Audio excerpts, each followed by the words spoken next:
حسد اور نظر بد سے بچاؤ. بہت سے لوگ مختلف طرح سے ایسی تکلیفوں میں مبتلا ہو جاتے ہیں جس کی انہیں کوئی ریزن یا کوئی کاز یا کوئی وجہ سمجھ میں نہیں آتی. تو بہت ضروری ہے کہ ہم اس چیز کی حقیقت کو سمجھیں کہ ہمارا دین اس کے بارے میں کیا کہتا ہے. جہاں تک حسد کا تعلق ہے تو وہ ہم سب جانتے ہیں کہ اٹ ایگزسٹس، اس کا وجود ہے. اور انسان کی جب پیدائش ہوئی تھی آدم علیہ السلام کی، تو سب سے پہلے تو ابلیس نے آدم علیہ السلام سے حسد کیا تھا اور ان کو سجدہ کرنے سے انکار کیا تھا. اس کے بعد ہم دیکھتے ہیں کہ آدم علیہ السلام کے بیٹوں میں حابیل اور قابیل جو دو بھائی تھے، ان کے بیچ میں ایسے ہی جذبات پیدا ہو گئے تھے، جس کی بنا پر جو سب سے پہلا قتل تھا دنیا میں وہ حسد ہی کی وجہ سے ہوا تھا کہ قابیل جو تھا وہ حابیل سے حسد کرتا تھا. حسد ہوتا کیا ہے؟ حسد کا مطلب ہوتا ہے کہ انسان کسی کو ملنے والی کسی نعمت پر خوش نہ ہو اور اس بات کی تمنا کرے کہ وہ نعمت اس سے بس چھن جائے کسی طرح، یا پھر اس سے آگے بڑھ کر اسے نقصان پہنچانے کی کوشش کرے، اسے چھیننے کی کوشش کرے یا اسے اس نعمت کو ضائع کرنے کے لیے کوئی ایفرٹ لگائے. تو ابتدا اس کی ہوتی ہے دل کی ناخوشی سے، دل کی بے چینی سے. جب انسان کسی کے پاس کوئی بھی ایسی چیز دیکھتا ہے جس کو وہ اپنے لیے چاہتا ہے تو پھر انسان اس پر خوش نہیں ہوتا کہ اس کو مل گئی چیز اور مجھے کیوں نہیں ملی. تو یہ ایک عجیب سی تکلیف جو انسان کے اندر پیدا ہوتی ہے، یہی حسد ہوتی ہے. اور پھر انسان اگر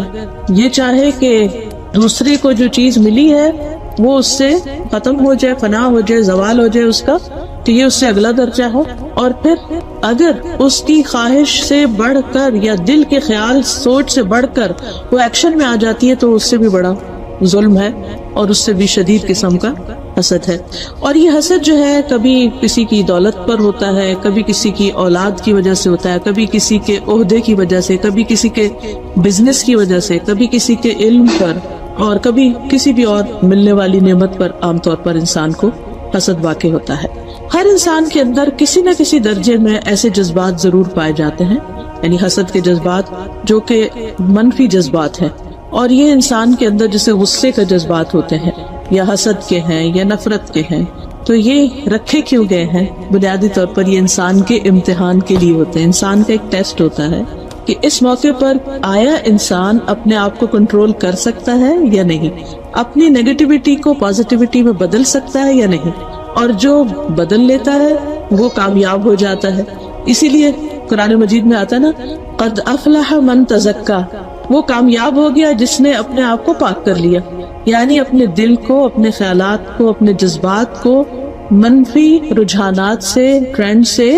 صاف کر لیا. اور یہ نہیں کہ ایک دفعہ کیا تو اس کے بعد دوبارہ نہیں کچھ ہوگا، دوبارہ پھر اٹیک ہو سکتا ہے، پھر اٹیک ہو سکتا ہے. لیکن انسان اپنے ایمان کو اتنا مضبوط کرتا چلا جاتا ہے کہ ایسی چیزیں بس آتی ہیں اور واپس پلٹ جاتی ہیں، وہ اندر نہیں جاتی یا اندر جگہ نہیں بناتی، یا انسان پھر اس سے آگے نہیں بڑھتا. بس جیسے روزانہ ہی ہم نہاتے ہیں اگر، تو پھر اگلے دن پھر میلے ہوئے ہوتے ہیں، یا گھر کی ڈسٹنگ صفائی ہوتی ہے پھر دوبارہ ڈسٹ پڑ جاتی ہے. تو ایسے انسان کے دل پر بھی گرد و غبار پڑتا رہتا ہے، کبھی ایک منفی چیز کا، کبھی دوسری کا. تو بنیادی طور پر حسد جو ہے یہ دل کی بیماری ہے، یعنی جس انسان کو یہ لاحق ہوتا ہے اس کا دل بیمار ہوتا ہے. اور دل کے اندر ایسی تکلیف ہوتی ہے کہ جس کی وجہ سے انسان نہ اپنی نعمتوں کو انجوائے کر سکتا ہے اور نہ ہی کسی اور کی نعمت کو دیکھ کر خوش ہوتا ہے، یعنی اس کے اندر خوشی نہیں ہوتی. ایسا انسان کبھی بھی خوش نہیں رہ سکتا، وہ ہمیشہ خود بھی جلتا ہے اور پھر اس کی تمنا یہ ہوتی ہے کہ دوسروں کو بھی خوش نہ دیکھے، دوسروں کو بھی جلاتا رہے. اور پھر حسد کے جو درجے ہیں، جس میں ایک تو یہ ہے کہ دوسرے کی نعمت ختم ہونے کی آرزو کرنا چاہے خود کو نہ ملے،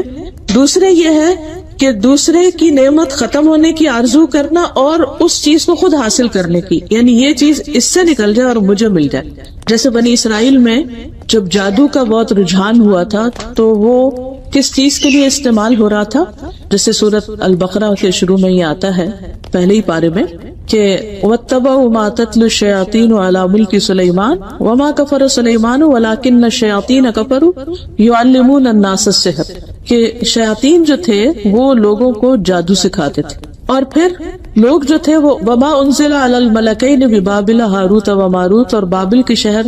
میں جو 2 فرشتے آئے تھے ان پر جو علم اتارا گیا تھا، اور پھر سیکھتے بھی کیا تھا، فَيَتَعَلَّمُونَ مِنْهُمَا مَا يُفَرِّقُ بَيْنَ الْمَرْءِ وَزَوْجِهِ، وہ چیز سیکھتے تھے جس سے شوہر بیوی کے درمیان جھگڑا پڑ جائے، ان کی جدائی ہو جائے. اور تفاسیر میں آتا ہے کہ وہ جدائی کیوں ڈلوانا چاہتے تھے، اس کی ایک وجہ تو یہ ہوتی تھی کہ ان دونوں کا آپس میں خوش رہنا ان کو پسند نہیں تھا. یعنی کوئی بھی ہو سکتا ہے، کوئی قریبی رشتہ دار ہو سکتا ہے، دوست ہو سکتا ہے، تو اس کے لیے کہ یہ دونوں الگ ہو جائیں اور یہ خوش نہ رہے. دوسرا یہ ایک اور وجہ یہ بتائی جاتی ہے کہ ایک شخص کی بیوی کو اس سے جدا کر کے پھر دوسرا شخص خود اس سے شادی کرے. یعنی ان کو اس لیے الگ الگ کیا جاتا تھا تاکہ وہ نعمت جو کسی اور کے پاس ہے، جیسے کسی کی بیوی خوبصورت ہے یا بہت اچھے اخلاق کی ہے، تو یہ اس کے پاس کیوں ہے، یہ میری کیوں نہ ہو جائے، تو اس پر جادو کر دیا جائے، ان دونوں میں لڑائی جھگڑے ہو، یہ الگ ہو اور پھر اس نعمت کو خود حاصل کر لیا جائے. تیسرا یہ ہوتا ہے کہ کسی کی بھی نعمت برداشت ہی نہ کرنا اس وقت تک جب تک اسے خود وہ نہ مل جائے یا دوسرے سے چھن نہ جائے. اور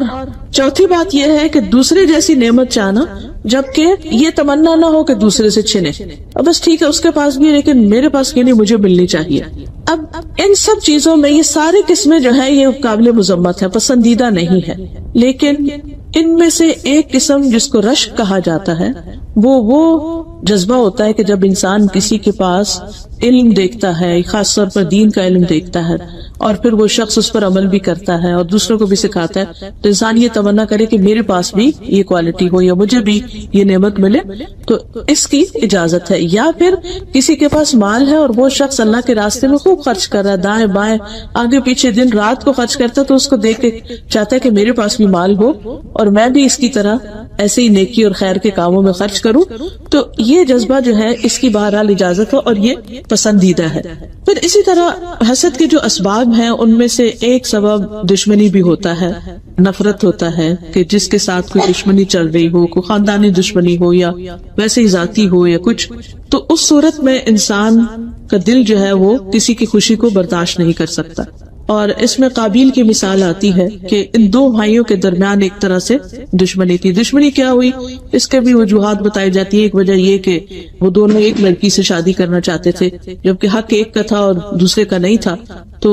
انہوں نے پھر ایک قربانی کی کہ جس کی قربانی قبول ہوگی وہ زیادہ حقدار ہوگا. تو قابیل کی قربانی قبول ہوگی تو قابیل نے پھر اس کو ختم ہی کر دیا کہ اس کو یہ نعمت نہ ملے. دوسری وجہ حسد کی ہوتی ہے خود عزت یا غلبہ یا کوئی مقام حاصل کرنے کی خواہش، کہ انسان یہ چاہتا ہے کہ میرا سٹیٹس جو ہے یہاں پر زیادہ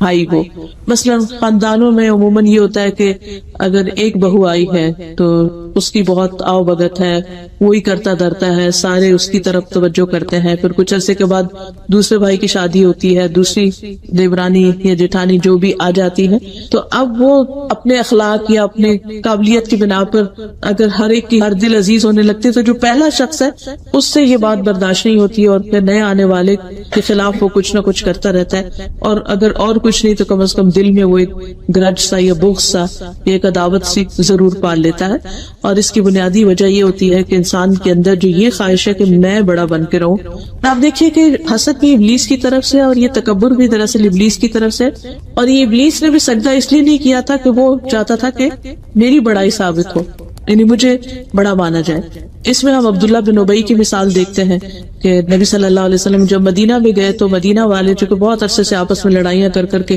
تھک چکے تھے، تو انہوں نے پھر آپس کے سمجھوتے سے ایک شخص کو اپنا سردار بنانا چاہا، عبداللہ بن ابی کو. لیکن اتفاق کی بات یہ کہ جن دنوں اس کو تاج پہنانے کی تیاریاں ہو رہی تھی تو نبی صلی اللہ علیہ وسلم کی مدینہ میں ہجرت ہو گئی. اب سب لوگ اس کو چھوڑ کر آپ کی طرف آ گئے. اب یہ چیز عبداللہ بن ابی کے لیے بہت ہی ناقابل قبول تھی اور وہ آخر تک پھر نبی صلی اللہ علیہ وسلم کے خلاف کسی نہ کسی طرح سازشیں کرتا رہا اور کبھی الزام تراشی آپ کے گھر والوں پر اور کبھی کسی اور طریقے سے. تیسری بڑی وجہ جو ہے وہ بھی تکبری ہوتی ہے، جس کی وجہ سے انسان چاہتا یہ ہے کہ سب کچھ میرے ہی پاس ہو تاکہ میری امپورٹنس زیادہ ہو، تو اپنی اہمیت جتانے کے لیے. چوتھی چیز جو ہے وہ خود پسندی ہوتی ہے کہ انسان اپنی ہی ذات میں جیتا ہے اور وہ اس کو اپنے سوا کوئی اور اچھا نہیں لگتا، یا اپنے سوا اس کو کسی کی کوئی خوبی بھاتی نہیں. جب کسی کی بھی تعریف ہو تو وہ کہیں نہ کہیں سے کچھ نہ کچھ اس پر ایسا نیگیٹو کمنٹ دے گا کہ جس کی بنا پر وہ شخص جو ہے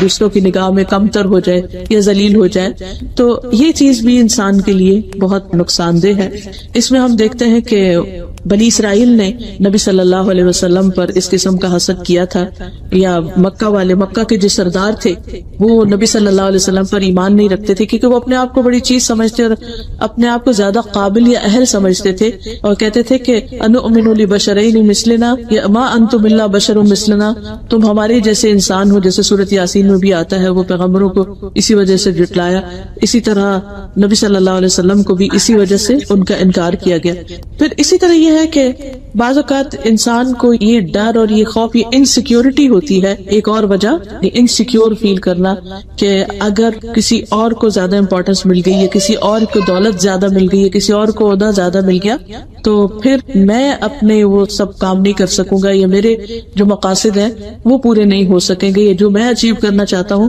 وہ نہیں ہو سکتا. اس میں ہم دیکھتے ہیں کہ یوسف علیہ السلام کے بھائیوں کی مثال بھی آتی ہے کہ وہ اپنے والد کی توجہ چاہتے تھے، لیکن یوسف علیہ السلام کی شکل و صورت اور اس کے علاوہ ان کا جو اخلاق اور طور طریقہ تھا وہ اپنے والد کے لیے زیادہ پسندیدہ تھا، تو ان کی توجہ ان کی طرف تھی، تو وہ ان کو ہٹا دینا چاہتے تھے. وہ چاہتے تھے یخلو لکم وجہ ابیکم، یوسف کو ہٹا دو، تمہارے لیے تمہارے باپ کی توجہ جو ہے وہ تو زیادہ حاصل ہو جائے گی. اسی طرح بعض اوقات انسان اپنے لیے مقام اور مرتبے کی یا کسی عہدے کی جب خواہش رکھتا ہے، جس کو حب الریاسہ کہا جاتا ہے، یہ وجہ بھی عموماً لوگوں میں حسد کا ذریعہ بنتی ہے. کبھی جو پروفیشنل جیلسیز ہوتی ہیں، یا ایک دوسرے کے ساتھ ایک ہی جگہ پر کام کرنے والے لوگ جو ہوتے ہیں، ان کے درمیان یہ چیز پائی جاتی ہے کہ وہ ایک دوسرے کی جڑ کاٹتے رہتے ہیں. جو دور پار ہیں ان سے ملتے ہیں تو بہت اچھی طرح، لیکن جن لوگوں کے ساتھ اٹھنا بیٹھنا ہے ان کو برداشت نہیں کر پاتے. اسی طرح کچھ لوگوں کا حال یہ ہوتا ہے کہ وہ ان کے اندر ایک